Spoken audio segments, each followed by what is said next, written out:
Listen, I don't know what the hell to think anymore with Kevin Durant and Kyrie. I have no idea. I know that Kyrie seems like he's going to the Nets. It seems like they're going to play with each other. Kevin Durant had rehab. He's in New York. He's going to live here during the rehab. I guess the one thing that I can't possibly see happening, right? I don't imagine Kyrie Irving and Kevin Durant playing basketball in the same state in different boroughs, like 8 or 9 miles apart, on different teams. Like, I don't see Kevin Durant going to the Knicks and Kyrie Irving going to the Nets. I always thought it would be a joint package deal, and right now it seems like the signs are pointing to the Brooklyn Nets. Now, the thing that emerged from Windhorst had it, and then Rick Bucher was on the show, my buddy Rick from Bleacher Report, my old partner at 95.7 The Game in San Francisco, ESPN for 20 years. Great guy, smart, connected. Rick had an interesting twist on Windhorst Report.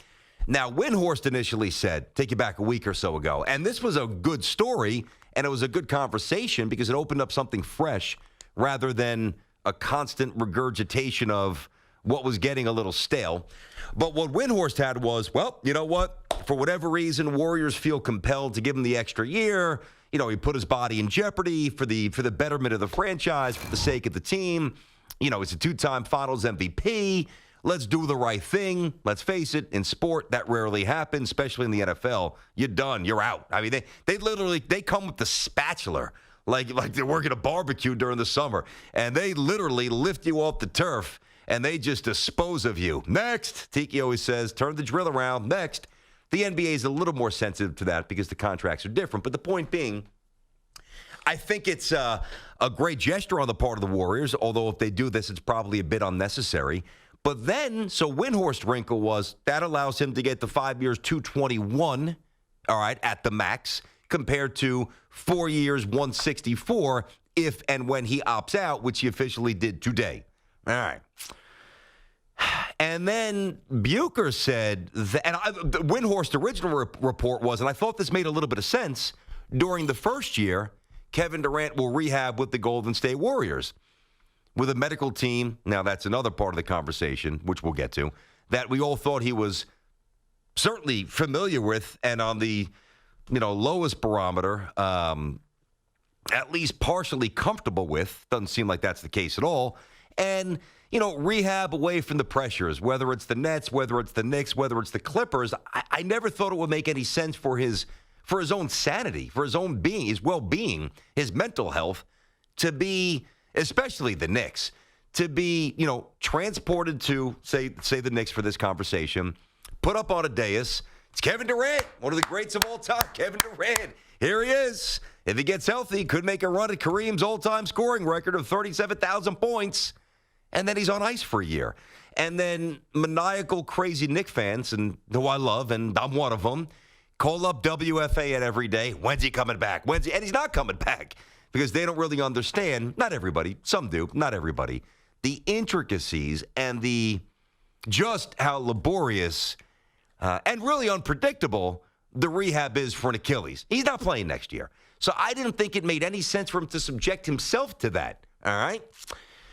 But now there's the part where I don't think it makes any sense for the Knicks to do that if it's 5 years. Now, if it's 4 years, far more palatable for me. All right, the first year, $40 million on ice. All right, fine. But he's watching, he's engaged, he's talking, and you don't think there's value there. And it's not going to show up in the form of 33 points and a PER of 27. I get that.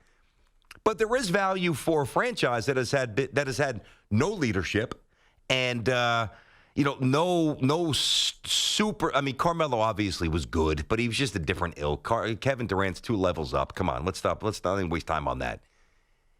And to have basketball royalty, a champion, at the facility daily, sharing tidbits and showing even in slow motion or watching film with Knox, with Barrett, with this young crop. I thought it would be very beneficial if it was 4 years.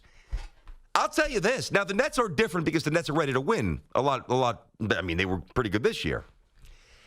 If the Warriors do extend the 5-year $221, and he signs that, and as Bucher detailed on this show, with the full expectation that it would be an immediate sign and trade and not a sign the contract, rehab, and then trade, deep into next season, I don't think that's the right move for the Knicks.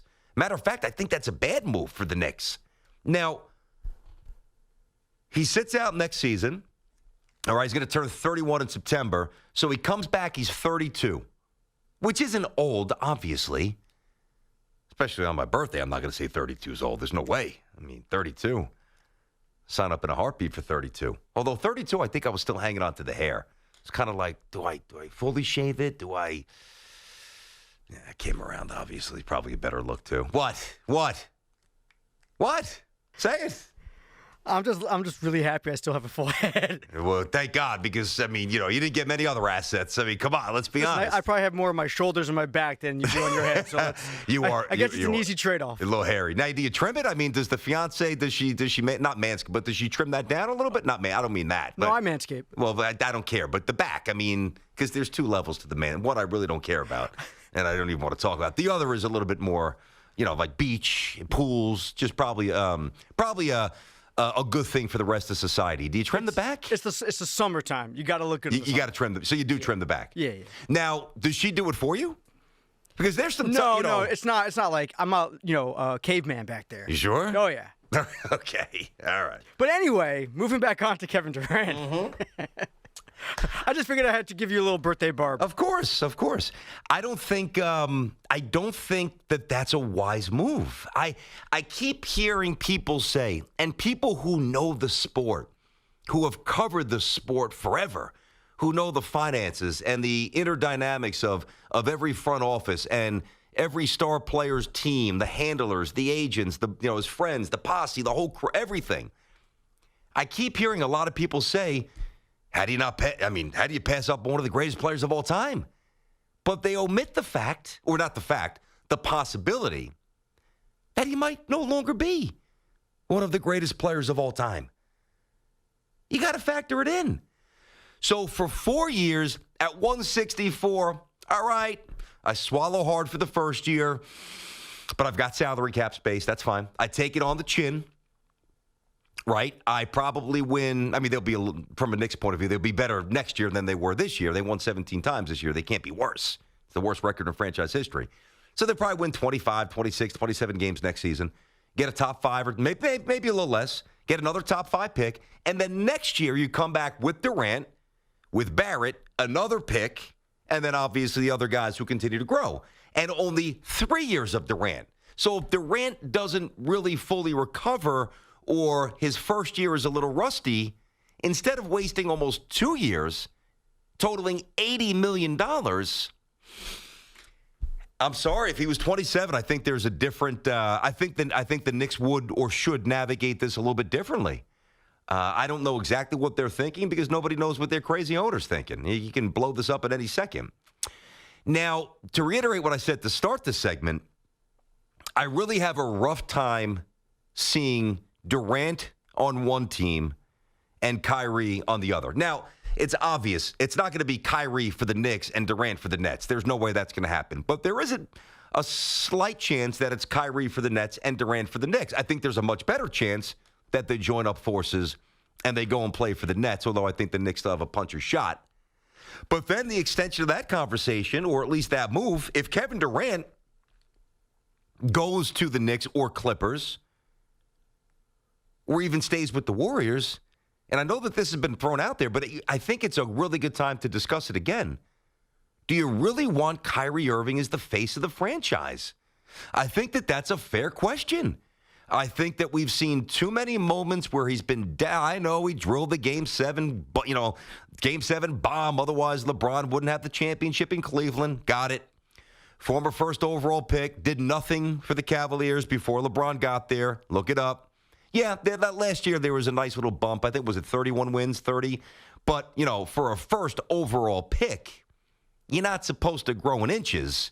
You're supposed to grow in yards.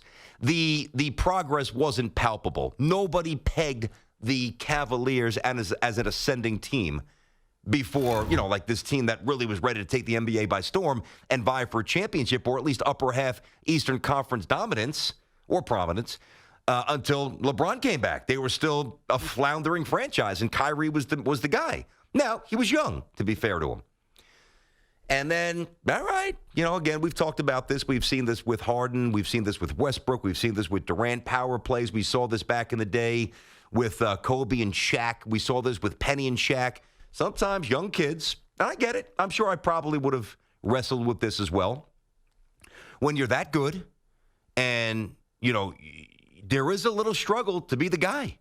Is it Penny or is it Shaq? Well, depends who you ask. Was it Kobe or was it Shaq? Depends who you ask. Was it Durant or was it Westbrook? To me, that's less debatable. But still, subjective and depends who you ask.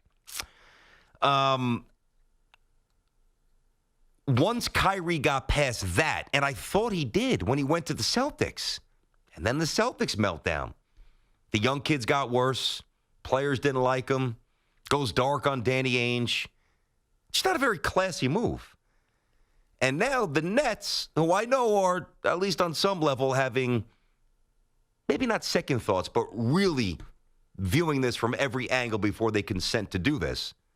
Kyrie without somebody else. I wouldn't do that. I wouldn't do that for any team in the NBA. I wouldn't.